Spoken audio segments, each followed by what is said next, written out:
अशुभ। तो हमारे अशुभ निशान हमारे जीवन में कौन कौन से होते हैं इसके विषय में मैं आपको बता देता हूं। तो अशुभ निशानों के अंदर जो सबसे पहला जो निशान है वह माना जाता है क्रॉस।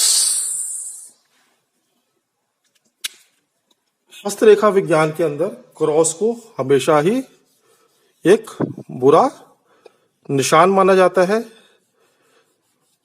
अगर आपके हाथ में किसी भी जगह पे क्रॉस का निशान आता है तो इसको हम प्रकृति में रोग का कारण मानते हैं। किसी भी प्रकार की रोग ऐसा जो निशान है आपके जीवन में डालता है। मान लीजिए किसी व्यक्ति की ये एक जीवन रेखा है, जीवन रेखा के ऊपर इस जगह पे हमारे को एक क्रॉस का निशान आया तो हम कहेंगे ये जो व्यक्ति है इसके इस जीवन में कोई ना कोई दुर्घटना इस व्यक्ति के साथ हो सकती है या कोई ना कोई हानि इस व्यक्ति के जीवन में इस समय पर हो सकती है।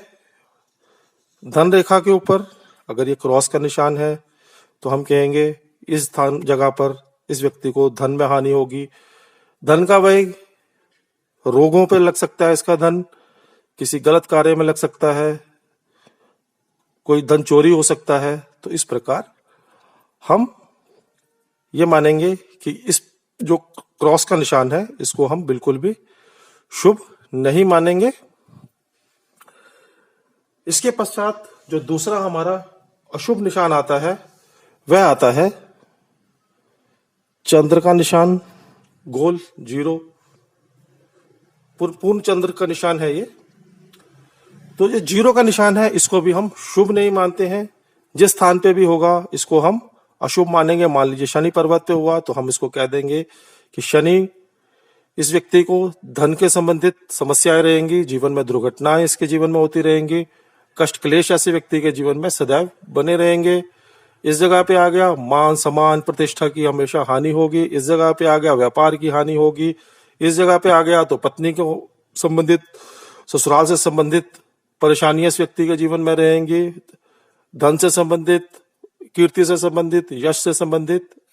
तो इस प्रकार ये जो जीरो का निशान है इसको हम कहीं पे भी शुभ नहीं मानते हैं। इसके पश्चात एक आता है तिल का निशान। तिल का निशान इस प्रकार, तिल जो होते हैं काले तिल, लाल तिल, किसी प्रकार का भी तिल का निशान हो इसको भी हम शुभ सूचक नहीं मानते हैं। हस्तरेखा विज्ञान के अंदर मान लीजिए ये जो शनि का ये जो तिल का निशान है यह शनि पर्वत के ऊपर आ जाता है तो हम ऐसे व्यक्ति को कहेंगे ऐसा जो व्यक्ति है इसके जीवन के अंदर हमेशा धन का अभाव बना रहेगा। इस व्यक्ति के जीवन में कभी भी धन की पूर्ति नहीं हो पाएगी। शारीरिक कष्ट ऐसे व्यक्ति को रहेंगे, निरंतर चोट फेट ऐसे व्यक्ति को लगती रहेगी। इसके सिवाय मान लीजिए शुक्र स्थान के ऊपर इसके व्यक्ति है तो ऐसे जो व्यक्ति होगा उसको धर्म पत्नी से संबंधित परेशानियां होंगी, ससुराल से संबंधित परेशानियों का सामना ऐसे व्यक्ति को करना पड़ता है। कई लोग इसको शुभ मानते हैं लेकिन यह मात्र एक ही स्थान पर इसको शुभ माना जाता है। उसके विषय में मैं आपको थोड़ा सा बता देता हूं। आपकी जो ये शनि उंगली है, इसको दूसरे स्थान से इस प्रकार मोड़िए और जहां पे ये उंगली आगे गिरती है तो ये राहु स्थान पे आके गिरेगी, लगभग इस स्थान पे आकर के गिरेगी। तो अगर ये तिल का निशान या शनि पर्वत पे इस स्थान के ऊपर है तो मात्र इस एक स्थान के ऊपर इसको हम शुभ मानते हैं। ये राहु का स्थान है। ऐसे जो व्यक्ति होंगे वो दूसरे लोगों के ऊपर शासन करने वाले होंगे। धन धान्य ऐसे लोग अपने जीवन में बहुत अधिक इकट्ठा कर लेते हैं। अब धन कैसा होगा, वो चोरी का भी हो सकता है, वो किसी गलत कार्य के द्वारा भी आया हुआ हो सकता है। लेकिन ऐसे लोगों के जीवन में धन का अभाव नहीं होता है। कहीं ना कहीं ऊंची पदवियां भी ऐसे लोग अपने जीवन में प्राप्त कर लेते हैं। लेकिन ये जो तिल का निशान है मात्र इस स्थान के ऊपर ही अच्छा माना जाएगा। इसके सिवाय हाथ में किसी भी स्थान के ऊपर, किसी भी पर्वत के ऊपर, किसी भी रेखा के ऊपर तिल का निशान है तो उसको आप दुख का ही सूचक मानिए, कष्ट का ही सूचक मानेंगे। इसके पश्चात आती हैं आड़ी रेखाएं। आड़ी रेखाएं कैसी? मैंने अभी आपको पिछली वीडियो में पिछले उसमें बताया, ऊपर जाती हुई रेखाएं। इसी प्रकार कुछ रेखाएं हमारे जीवन में ऐसी होती हैं, हमारे हाथ में ये इस प्रकार से, ये एक जीवन रेखा, हमारी धन रेखा जा रही है, यहां से आएगी, इस प्रकार काट देगी, यहां से एक रेखा काट देगी, यहां से रेखा काट देगी, यहां से। तो इसका मतलब है ये जो रेखा है ये हमारे को कष्ट देगी। हमारा जीवन यहां से चल रहा था, यहां पे कुछ दुर्घटना हुई, धन का नुकसान हुआ, यहाँ पे इस व्यक्ति को धन का कुछ नुकसान होगा, इस जगह पे धन का नुकसान होगा, यहाँ पे कुछ शारीरिक कष्ट इस व्यक्ति को हो सकता है। इस प्रकार हम इसको, जो आड़ी रेखाएं हैं जो एक साइड से दूसरी साइड को काटते हुए किसी रेखा को निकल जाती हैं, उनको हम शुभ नहीं मानते हैं। इसके पश्चात कुछ रेखाएं ऐसी होती हैं जो नीचे की तरफ को गिर रही होती हैं। नीचे की तरफ गिर रही होती हैं, कैसे पहचानेंगे? वो थोड़ी सी ऊपर से मोटी होंगी और नीचे से पतली हो जाएंगी, इस प्रकार से। तो इसको हम नीचे गिरती हुई रेखाएं कहेंगे। अधोमुखी जो नीचे की तरफ गिर रही हैं, तो अधोमुखी जो रेखाएं होती है हमारी, इनको अभी हम शुभ का सूचक नहीं मानेंगे। अब मान लीजिए ये आपकी एक जीवन रेखा जा रही है, इसमें ये रेखा इस प्रकार नीचे की तरफ को जा रही है, ऐसे ये नीचे जा रही है, तो हम कहेंगे इस जीवन के इस हिस्से पर जाकर के इसको कुछ हानि होगी, इसका जो जीवन है वो कुछ प्रभावित होगा, इसको जीवन में कुछ कमी इस जगह पे आएगी, इस जगह पे कुछ हानि होगी, इस जगह पे कुछ हानि होगी।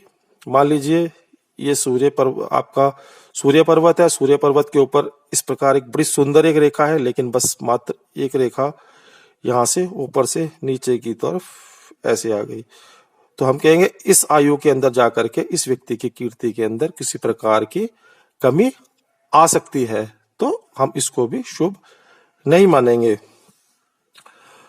तो इस प्रकार मैंने आपको बताया कि हमारे हाथ के अंदर कौन कौन से अशुभ निशान हो सकते हैं। इसके सिवाय हमारे शुक्र स्थान के ऊपर कुछ इस प्रकार की रेखाएं होती हैं, आड़ी रेखाएं कहते हैं एक तरह से इनको भी। तो ये जो आड़ी रेखाएं हैं, ये अगर हम आपके जीवन रेखा को किसी प्रकार से काटती हैं, तो इसको भी आप ऐसा कह सकते हैं कि ये आपके जीवन के उस हिस्से के अंदर किसी प्रकार का कष्ट आने की संभावना है। तो आड़ी रेखा के पश्चात हमारे हाथ में एक निशान जो और अशुभ समझा जाता है, वह है जाली का निशान। इस प्रकार हैश का निशान, इस निशान को भी हम बिल्कुल भी अच्छा नहीं मानते हैं। ये जो निशान होता है इसको कारागार का निशान माना जाता है, अर्थात जेल का निशान माना जाता है। ऐसे जो व्यक्ति होंगे उनको अपने जीवन काल में जेल का मुंह देखना पड़ता है। मान लीजिए ऐसा जो व्यक्ति है, ऐसा जो निशान है जाली का, ये आपके शनि स्थान के ऊपर बन जाता है, तो हम इसको कहेंगे कि ऐसा जो व्यक्ति है अपने जीवन में किसी प्रकार का धन का कोई गलत कार्य करके पुलिस के द्वारा दंडित होगा और इसको अपने जीवन में जेल में जाना पड़ेगा। धर्म से संबंधित कोई गलत कार्य करेगा और जेल में जाना पड़ेगा। किसी बड़ी पदवी वाले व्यक्ति के साथ गलत व्यवहार करने की वजह से, किसी बड़े व्यक्ति को गलत बोलने की वजह से जेल में जाना पड़ेगा। व्यापार में कोई धोखाधड़ी करने की वजह से जेल में जाना पड़ेगा। राहु स्थान पे 100% धोखाधड़ी के मतलब निश्चित रूप से जाना ही पड़ेगा, क्योंकि किसी न किसी प्रकार की धोखाधड़ी ऐसे लोग अपने जीवन में कर देते हैं। पत्नी से संबंधित कोई गलत कार्य करने पर, ससुराल के कोई गलत कार्य करने पर जेल में ऐसे व्यक्ति को जाना पड़ता है। तो इसको बेसिकली हम हस्तरेखा विज्ञान में जेल जाने का ही निशान मानते हैं। तो इसलिए इस जो निशान है इसको भी हम अपने जीवन में शुभ नहीं मानते हैं। इसके पश्चात जो हमारा एक निशान आता है वह आता है पाई का निशान। इस प्रकार से ये पाई का निशान भी हस्तरेखा विज्ञान में बिल्कुल भी अच्छा नहीं माना जाता है। ये जो पाई का निशान है इसको हम रोग का सूचक मानते हैं।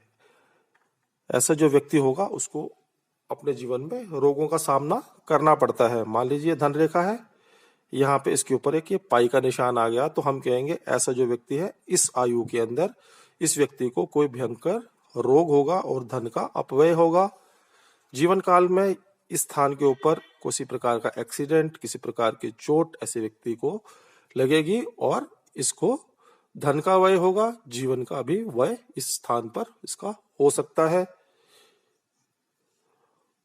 कोई ना कोई गलत कार्य करने की वजह से अपमानित होना पड़ सकता है ऐसे व्यक्ति को, और कोई मधुमेह से संबंधित रोग, कोई गुरु से संबंधित रोग ऐसे व्यक्ति को हो सकता है।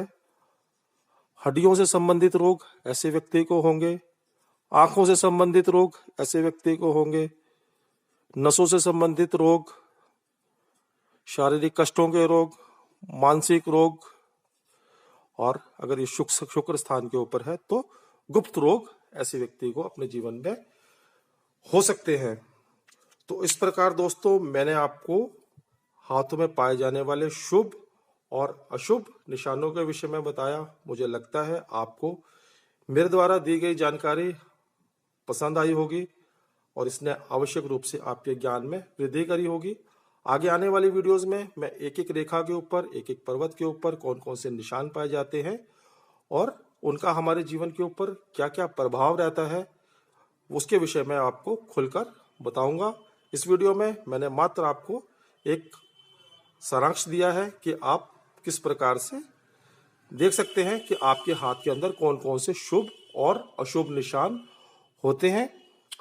तो दोस्तों इस वीडियो को यहीं पे विराम देते हैं, फिर से एक नए विषय के साथ मिलते हैं। अगर आपने मेरे इस चैनल को सब्सक्राइब नहीं किया है तो प्लीज मेरे चैनल को सब्सक्राइब कर लीजिए ताकि मेरे द्वारा बनाई गई सभी वीडियोस आप तक पहुंच सके और आपकी जानकारी को बढ़ा सके। इस वीडियो को देखने के लिए आपका बहुत बहुत धन्यवाद।